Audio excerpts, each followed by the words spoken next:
गोश्त के इस्तेमाल के बाद दूध पीने से परहेज करें वरना बदहज़मी और सीने में जलन हो सकती है। बड़ी ईद के मौके पर ख़वातीन का बहुत सा वक्त सिर्फ किचन के कामों में गुजर जाता है, इसलिए वक्त बचाने के लिए बकरीद से 2-3 दिन पहले प्याज टमाटर का पेस्ट और तमाम मसाले जात डालकर मसाला तैयार कर लें और खाना पकाते वक्त सिर्फ गोश्त में डालकर भून लें। गोश्त गला लें, मज़ेदार खाना भी तैयार और आप मेहमानों के साथ गपशप भी कर सकेंगी। छुरी फौरी तौर पर घर पर तेज़ करने के लिए रेगमाल पर रगड़ें, छुरी तेज़ हो जाएगी। और रेगमाल पर रगड़ने के बाद छुरी को हमेशा धोकर इस्तेमाल करें। बकरीद से कुछ दिन पहले सब्ज़ मिर्च के ऊपर वाली डंडी को तोड़कर डब्बे में टिश्यू पेपर बिछाकर इसके ऊपर मिर्च रख दें। मिर्च महीना भर ख़राब नहीं होगी। खाने के 1 घंटे के बाद गर्म पानी पीने से ना सिर्फ खाना बहुत जल्दी हज़म हो जाता है बल्कि खाने में मौजूद ग़िज़ाइयत भी जज़्ब करने में मदद मिलती है। कब्ज़ का मसला हो तो गन्ने का रस पी लें या इसके अलावा इमली आलू बुखारे का शरबत बनाकर रखने से ईद के दिनों में इसका इस्तेमाल ज़रूर करें। जिगर को ठंडक बख्शता है, स्किन भी ताज़ा रहेगी और बेतहाशा गोश्त खाने के बाद स्किन पर एक्नी नहीं होगी। ईद पर घरों में बहुत सारे पकवान बनाए जाते हैं और मेहमान आए तो टाइम कम होता है, तो वक्त बचाने के लिए आप प्याज को पहले से काट कर फ्राई कर लें। ब्राउन करके आप फ्रिज में रख दें, 2-3 हफ्ते तक ख़राब नहीं होगी। और जब आपको सालन बनाना हो तो प्याज आपके पास पहले से ब्राउन मौजूद होगी।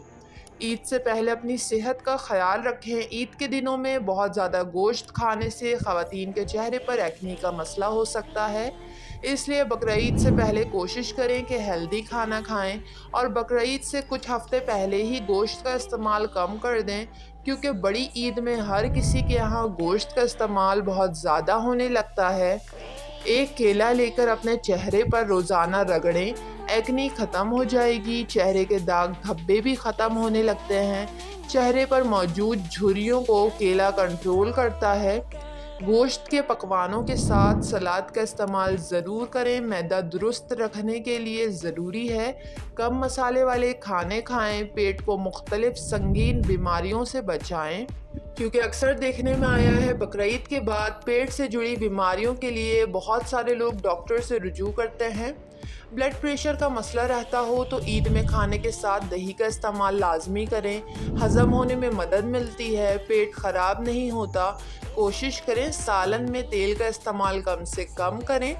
दीवारों की चिकनाई दूर करने के लिए बेकिंग पाउडर को गर्म पानी में डालकर तौलिए की मदद से दीवार साफ़ कर लें, चिकनाहट फ़ौरन उतर जाएगी। पाए साफ़ करने के लिए गाय या बकरे के पाए धोने से पहले आधे घंटे पहले आटे की भूसी लगा दें और ठंडे पानी से धो लें, पाए साफ़ हो जाएंगे। पकने के बाद बदबू भी नहीं आएगी, वरना अक्सर औक़ात घर में पाए पकाए जाए तो पूरे घर में अजीब सी स्मेल फैल जाती है। फ्रीज़र में रखे गए कबाब ऊपर से पक जाते हैं और अंदर से ठंडे रह जाते हैं, तो इसके लिए फ्रीज़र से कबाब कुछ देर पहले निकाल कर फ्रिज में रख लें और हल्की आंच पर तेल में कबाब तलें, अंदर से कच्चे नहीं रहेंगे। कबाब को चिपकने से बचाने के लिए तेल में पहले से नमक छिड़क दें और फिर कबाब तलें। सख्त गोश्त को अगर जल्दी गलाना हो तो गोश्त को सिरका लगाकर थोड़ी देर रख दें और फिर पकाएं। सिरका लगाने से गोश्त में मौजूद खून भी बआसानी साफ़ हो जाता है और गोश्त बहुत मज़ेदार बनने के साथ जल्दी गलेगा। गोश्त अगर काफ़ी देर बगैर फ्रिज के रखना हो, चूँकि गर्मी का मौसम है, बगैर फ्रिज के रखने से गोश्त ख़राब हो जाता है और स्मेल आने लगती है। इस मसले के हल के लिए गोश्त को सिरके से भीगे हुए कपड़े में लपेट कर रख दें, इसका जायका भी ख़राब नहीं होगा और गोश्त की ताज़गी भी बरकरार रहेगी। फ्रीज़र के साइड पर बर्फ़ तभी बनती है जब आपने फ्रीज़र को या तो बहुत देर के लिए खुला रखा हो या गर्म खाना इसमें रख दिया हो। खाना हमेशा ठंडा करके फ्रिज में रखें, वरना खाना ख़राब होने का डर होता है, खट्टा हो जाता है।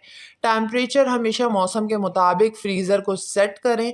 फ्रीज़र साफ़ करके इसकी दीवारों को ब्रश की मदद से कुछ कतरे ग्लिसरीन के लगाकर छोड़ दें। ऐसा करने से बर्फ़ दोबारा जल्दी नहीं बनती और जमेगी नहीं, और अगर बर्फ़ जमेगी भी तो सिल की सूरत में जमेगी जो बआसानी निकल जाएगी।